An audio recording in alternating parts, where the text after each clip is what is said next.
ठीक ठाक है, कंपेनें आपकी जारी हैं, काम शुरू है इलेक्शन के हवाले से?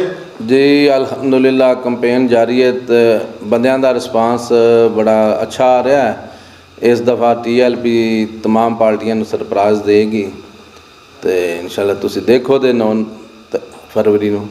अच्छा, आप अपने इलाके में जो डोर टू डोर जाके कंपेन कर रहे हैं तो उस कंपेन को आप कैसे देख रहे हैं कि लोगों के आवाम के जो मसाइल हैं, जो मसले हैं डेली बेसिस लोगों के, जो आपके हल्के में लोग काम कर रहे हैं, जो आपके वोटर हैं, सपोर्टर हैं, तो उनके मसलों पे भी आपकी को थोड़ी सी नज़र पड़ी है? जी वो मसाइल भी सामने आ रहे हैं। जो गलियां काफ़ी गंदी हैं, सीवरेज का कोई पुरसाने हाल नहीं, तो जो पानी वाटर सप्लाई है उसमें भी गंदा पानी मिक्स हो रहा है, लोगों ने शिकायत की है। तो गैस के भी मसाइल हैं, गैस प्रेशर सर्दियों होने की वजह से बहुत कम है, तो लोग तो बहुत परेशान हैं। रोज़गार के भी मसले हैं, उनके काफ़ी मसाइल हैं जो कि लोग बहुत मायूस हो चुके हैं इन हुक्मरानों से जिन्होंने 75 साल हुकूमत की और इस दफ़ा फिर वो नया एक नारा लेकर आवाम के बीच में आए कि कैंडिडेट चेंज करके कि नए चेहरे लाकर। असल में तो जो वोट है वो पार्टी को जाता है, ना कि उस कैंडिडेट का होता है। पार्टी मंशूर को वोट जाता है, तो लोगों को सोचना चाहिए कि हम किसकी सपोर्ट कर रहे हैं। अच्छा, एक और आपसे बात पूछना चाहूँगा इलेक्शन के हवाले से। जी इस वक्त आपके जितने भी वर्कर फील्ड में काम कर रहे हैं, जो आपके अलावा आपकी कंपेन कर रहे हैं डोर टू डोर जाके, तो उनको क्या आप अपना मैसेज देना चाहेंगे कि वो कंपेन का तरीका ऐसा अपनाएं जिससे आपका वोट बैंक ज़्यादा हो? जी मैं उनको यही पैगाम देना चाहता हूँ कि वो अपने गली मोहल्ले, अपने हमसाए, अपनी यूसी और अपने वार्ड में जिन लोगों को वो जानते हैं उनके घर घर जाकर उनको तहरीक का पैगाम दें, ताकि कल को कोई बंदा ये ना कह सके कि हमारे पास कोई तहरीक का बंदा आया ही नहीं, अगर आता तो हम उसको वोट देते। जिसके पास भी हम गए हैं, रास्ता चलते भी जिसको रोक के पूछा है तो उसने इस दफ़ा यही कहा है कि हम इन लोगों से मायूस हो चुके हैं, हमने इन चोरों डाकुओं को बहुत वोट दे लिए, इंशाल्लाह इस दफ़ा हम TLP को वोट देंगे।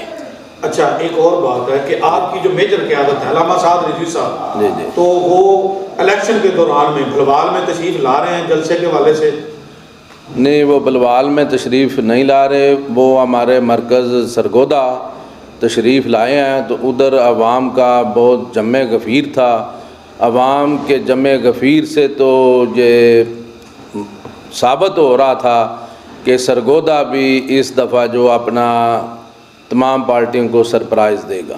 अच्छा, एक और लास्ट में आपसे बात एक पूछना चाहूँगा कि PP 72, ठीक है, अगर क्रेन इलेक्शन विन करती है तो उसके बाद आपकी जमात का क्या प्लान होगा, या आप इस हल्के को किस तरह देखेंगे या किस तरह चलाएंगे? जी PP 72 में मैं अपनी आवाम के लिए हर वक्त मौजूद हूँगा, जो भी उनके मसाइल हैं, क्योंकि मैंने इलेक्शन पिछला 2018 वाला NA 88 से जो मैं NA की टिकट से इलेक्शन लड़ा था, उसके लड़ने के बाद चाहे मैं विन नहीं कर सका, लेकिन लोगों का जमे गफ़ीर, लोग जितने लोगों के मसाइल होते हैं वो मेरे दरवाज़े पे आते हैं, तो मैं उनके मसाइल को सुन के मुझे बहुत तकलीफ़ और दुख होता है कि जिन्होंने नून लीग और PTI इन जमातों को वोट दिया, जिन्होंने इनको वोट ले के दिया, इनके नुमाइंदे जो इन लोगों को लेकर वोट डलवाते हैं, तो इन्होंने वो उनके पास जाना चाहिए था कि वो मेरे पास आते हैं कि हम गरीब हैं, हमें दवाई नहीं चाहिए, दवाई नहीं मिल रही, फ्री दवाई नहीं, मेडिसन नहीं, डॉक्टर जो चेक नहीं कर रहा। तो ये अगर मैं बन गया तो इंशाल्लाह पहले भी करता हूँ तो उससे ज़्यादा करूँगा। अच्छा, एक और सवाल है कि जो अहले सुन्नत की जो जमात है उन्होंने ज़ाहिद गौरी साहब की हिमायत कर दी है, उसके बारे में आपका क्या ख्याल है?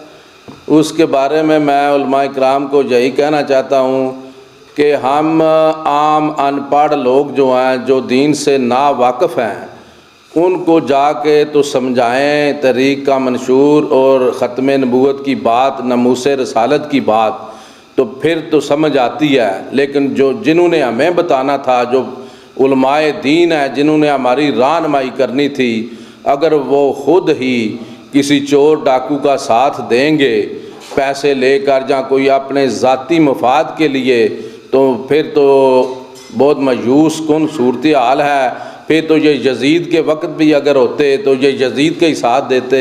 इनको सोचना चाहिए कि हुसैनियत का नाम लेते हैं तो किस मुंह से ये वक्त के यजीदों का साथ देते हैं।